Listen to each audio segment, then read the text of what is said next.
Ang mani ay isang masustansyang pagkain na may maraming benepisyo sa kalusugan. Narito ang ilan sa mga ito. Mataas sa protina, ang mani ay isang mahusay na pinagkukunan ng protina na mahalaga para sa paglaki at pag-aayos ng mga tisyo. Mababa sa carbohydrates, ang mani ay mababa sa carbohydrates na ginagawa itong isang malusog na pagpipilian para sa mga taong nag-aalala tungkol sa kanilang timbang. Mayaman sa hibla, ang mani ay mayaman sa hibla na tumutulong sa pagtunaw at pagpapanatili ng regularidad. Naglalaman ng mga bitamina at mineral, ang mani ay naglalaman ng mga bitamina at mineral tulad ng vitamin E, magnesium, at potassium, na mahalaga para sa pangkalahatang kalusugan.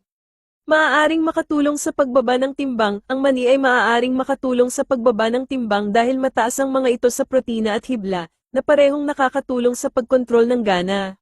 Maaaring mapabuti ang kalusugan ng puso, ang mani ay maaaring makatulong sa pagpapababa ng antas ng kolesterol at presyon ng dugo, na parehong mga kadahilanan ng panganib para sa sakit sa puso.